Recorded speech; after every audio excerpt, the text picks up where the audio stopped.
Hello दोस्तों, कैसे हैं आप सभी। स्वागत है आपका हमारी यूट्यूब चैनल एजुकेशन विद संमित्रा में। दोस्तों आज फिर मैं इंडियन कॉन्स्टिट्यूशन से मॉक टेस्ट जो है मेरा 4th है।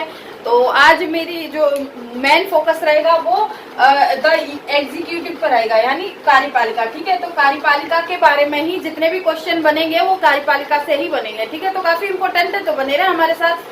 दोस्तों कार्यपालिका जो है ना, तो कार्यपालिका का प्रधान कौन होता है? राष्ट्रपति होता है। ठीक है, कार्यपालिका शक्ति जितनी भी होती है वो प्रधानमंत्री में होती है। संघ की जो कार्यपालिका होती है ना, तो और तीनों सेनाओं का राष्ट्र अध्यक्ष जो होता है वो राष्ट्रपति ही होता है। तो कार्यपालिका शक्ति किसमें निहित है? राष्ट्रपति। तो राष्ट्रपति के बारे में हम बात कर रहे हैं। ठीक है दोस्तों, तो सबसे पहले बात करते हैं भारत में राष्ट्रपति का निर्वाचन जो होता है वो किस प्रकार होता है। भारत में राष्ट्रपति जो होता है, जो राष्ट्रपति देश का प्रथम नागरिक होता है ना, तो उसका निर्वाचन कैसे होता है? तो दोस्तों अप्रत्यक्ष रूप से होता है, यानी निर्वाचन मंडल के द्वारा होता है। कैसे, मैं बताती हूँ। दोस्तों जब राष्ट्रपति का निर्वाचन होता है तो जनता सीधे उसमें भागीदार नहीं होती। ठीक है, जनता सीधे उसमें चुनती नहीं है, जनता के द्वारा चुने हुए लोगों के द्वारा उसका निर्वाचन होता है। ठीक है दोस्तों, तो आर्टिकल कितने में आता है? ये आर्टिकल 54 में आता है। ठीक है, आर्टिकल 54 के तहत अप्रत्यक्ष रूप से राष्ट्रपति का चुनाव किया जाता है। ठीक है दोस्तों, अब उसमें कौन कौन शामिल होता है? राष्ट्रपति का चुनाव जब होगा है ना, तो निर्वाचित कौन कौन करेंगे? तो दोस्तों देखिए, संसद के दोनों सदनों, यानी संसद जो है, संसद के दोनों सदन मतलब कौन हो गया? एक राज्यसभा हो गई, राज्यसभा, और दूसरी लोकसभा।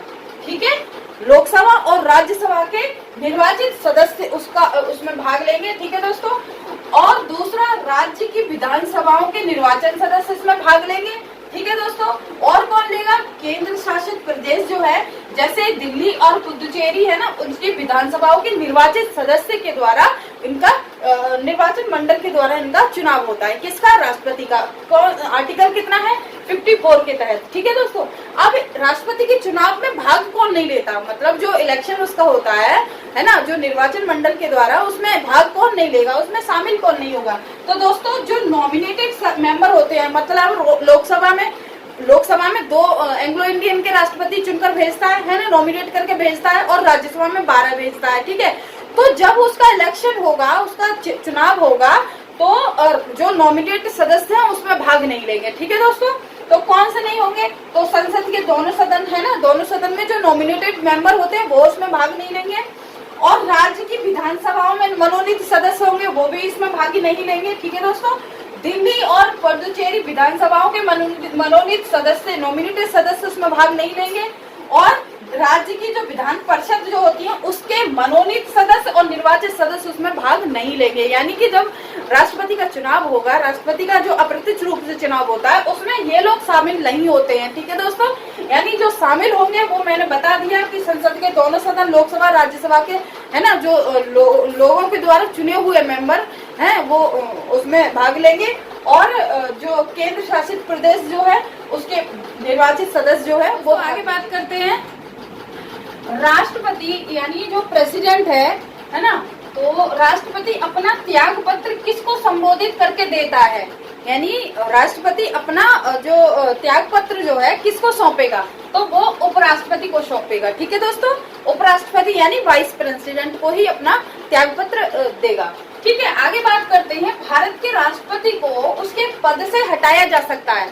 तो भारत का जो राष्ट्रपति होता है, जो कि देश का प्रथम नागरिक होता है, उसको कैसे हटाया जा सकता है? दोस्तों संसद के द्वारा हटाया जा सकता है। ठीक है दोस्तों, आगे बात करते हैं भारत के राष्ट्रपति को महाभियोग द्वारा, यानी जो इम्पीचमेंट लगता है, तो वो किस, जो इम्पीचमेंट जो लगता है वो प्रक्रिया मतलब किस अनुच्छेद के अंतर्गत आता है? ठीक है, तो ये आर्टिकल जो है इंडियन कॉन्स्टिट्यूशन का आर्टिकल 61 के तहत राष्ट्रपति पर महाभियोग लगाया जाता है। यानी महाभियोग मतलब क्या हो गया कि राष्ट्रपति अगर संविधान का उल्लंघन करता है या किसी भी तरह का अतिक्रमण करता है, तो क्या होगा? संसद के दोनों सदन द्वारा है ना, दोनों सदन के 1/4 सदस्य के सिग्नेचर होना चाहिए। ठीक है, कि राष्ट्रपति को हटाने के लिए 1/4 यानी 1/4 सदस्यों के सिग्नेचर होना चाहिए और राष्ट्रपति को 14 दिन पहले उसे नोटिस दे दिया जाना चाहिए, है ना, कि इस तरह से कि ये काम हुआ है और संसद जो है, दोनों सदन जो है आपको हटाना चाहते हैं। यानी महाभियोग की प्रक्रिया जो लग रही है वो 1/4 सदस्यों का उसमें पार्टिसिपेशन होना चाहिए और 14 दिन पहले उसको नोटिस दिया जाना चाहिए, ठीक है, तब उसे उसको पद से हटाया जा सकता है। आगे बात करते हैं, राष्ट्रपति का पद रिक्त है ना, रिक्त स्थान है, मतलब राष्ट्रपति का जो पद है वो खाली पड़ा है तो उसको भर देना चाहिए। मतलब इलेक्शन कब से हो जाने चाहिए, तो 6 मंथ के अंदर इलेक्शन हो जाना चाहिए, ठीक है दोस्तों। आगे बात करते हैं, यदि राष्ट्रपति का पद खाली है, ठीक है, अगर राष्ट्रपति का पद खाली है और उस राष्ट्रपति के अब्सेंस में उपराष्ट्रपति ही पद को देखेगा, ठीक है, सारे कार्यवाहक जो होता है वो उपराष्ट्रपति होगा, ठीक है। अगर उपराष्ट्रपति भी नहीं है तो फिर राष्ट्रपति का पद जो है वो कौन संभालेगा, तो दोस्तों सर्वोच्च न्यायालय के मुख्य न्यायाधीश के द्वारा उसको देखा जाएगा, ठीक है। यानी जो कार्यवाहक है तो कार्यवाहक राष्ट्रपति कौन कहलाएगा, तो सर्वोच्च न्यायालय का मुख्य न्यायाधीश। बात करते हैं, भारतीय संविधान में समस्त कार्यपालिका शक्ति किसमें निहित है, तो समस्त सारी कार्यपालिका शक्ति जो है वो राष्ट्रपति में निहित है। किसमें, राष्ट्रपति में, यानी प्रेसिडेंट में, ठीक है दोस्तों। तो ये कार्यपालिका शक्ति जो है वो इंडियन कॉन्स्टिट्यूशन के आर्टिकल 53(1) में, ठीक है, क्लॉज 1 के तहत, मतलब संघ की जो कार्यपालिका शक्ति जो है वो राष्ट्रपति में निहित है, ठीक है दोस्तों। तो जो राष्ट्रपति होता है दोस्तों, राष्ट्रपति को मिलिट्री पावर है ना, जुडिशरी पावर है ना उसके हाथ में होती है। यानी मिलिट्री पावर के अंतर्गत मतलब जल वायु थल, ये मतलब जल सेना, वायु सेना, थल सेना, ये इन तीनों सेनाओं का अध्यक्ष होता है। कौन होता है, राष्ट्रपति, ठीक है दोस्तों।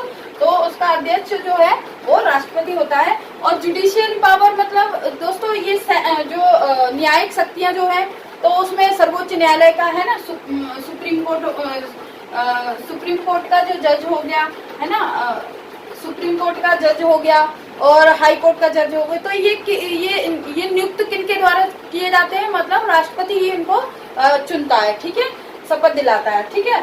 और दोस्तों इसके आगे बात करते हैं, जैसे महान न्यायवादी हो गया है ना, और यूपीएससी का जो मेंबर, जो चेयरमैन हो गया, उसकी भी नियुक्ति राष्ट्रपति के द्वारा की जाती है। और राज्यपाल, गवर्नर है ना, राज्यपाल को ही हम गवर्नर कहेंगे। और उपराज्यपाल की जो किसके द्वारा इनकी नियुक्ति होती है, तो राष्ट्रपति के द्वारा ही नियुक्त किया जाता है इनको, ठीक है। प्रधानमंत्री की नियुक्ति जो होती है वो भी राष्ट्रपति के द्वारा होती है। यानी कार्यपालिका शक्ति जो है, पावर, जितनी भी पावर है वो राष्ट्रपति के हाथ में होती है, ठीक है दोस्तों। और देश में जब आपातकाल जो लगता है ना, तो 3 तरह का आपातकाल होता है, जैसे नेशनल इमरजेंसी है ना, और मतलब 3 तरह की होती है इमरजेंसी, तो उनमें जो है वो पावर राष्ट्रपति के ही हाथ में होती है, ठीक है दोस्तों। आगे बात करते हैं, प्रधानमंत्री की मैंने बता दिया कि प्रधानमंत्री की नियुक्ति कौन करता है, तो प्रेसिडेंट के द्वारा की जाती है, ठीक है, राष्ट्रपति के द्वारा की जाती है, ठीक है दोस्तों। आगे बात करते हैं, भारत के राष्ट्रपति से संबंधित कथनों पर विचार करना है, ठीक है। मतलब मैंने कुछ स्टेटमेंट दिए हैं और उसमें से क्या नहीं है, गलत का देखना है, ठीक है, कि गलत क्या है। तो दोस्तों वह मतलब राष्ट्रपति की बात हो रही है, ठीक है, यानी वह संसद का एक संगठक होता है। हाँ, संसद का संगठक होता है, ये सही है, ठीक है। वह दोनों सदन की चर्चा में भाग लेता है। दोस्तों ये चर्चा में भाग नहीं लेता, यानी ठीक है, वो लोकसभा और राज्यसभा में जो संयुक्त बैठक होती है तो उसकी जो उसको संबोधित करता है राष्ट्रपति, लेकिन जो लोकसभा में संयुक्त बैठक होती है उसका जो अध्यक्षता जो करता है वो लोकसभा का वो करता है, स्पीकर करता है, ठीक है। और नेक्स्ट ऑप्शन पढ़ते हैं, तो वह प्रत्येक वर्ष दोनों सदन की संयुक्त बैठक का संबोधित करता है। हाँ, संयुक्त बैठक का संबोधन जो है वो कौन करता है, राष्ट्रपति ही करता है। नेक्स्ट है वह किन्हीं परिस्थितियों में अध्यादेश जारी करता है। हाँ जी, अध्यादेश जारी भी राष्ट्रपति करता है, लेकिन ये दोनों सदनों की चर्चा में भाग लेता है ऐसा नहीं है। तो दोस्तों हमारा यहाँ पर गलत कथन का चूज करना था, ठीक है। गलत कथन कौन सा था? तो दोस्तों गलत कथन जो है वो ये है ना, कि वह दोनों सदन की चर्चा में भाग लेता है, ऐसा नहीं है। वह संगठक होता है दोनों सदन का, और संयुक्त बैठक भी संबोधित करता है और अध्यादेश भी जारी करता है, लेकिन दोनों सदन में चर्चा में भाग नहीं कर लेता। तो दोस्तों ये कैसे लगा कमेंट करके जरूर बताइए। आई होप आप लोग सब अच्छे होंगे और अपने घर पे रहें, सुरक्षित रहें, अपना का ख्याल रखें, अपनों की देखभाल करें और चैनल को ज्यादा से ज्यादा शेयर करें, लाइक करें, कमेंट करें। Thank you so much for watching.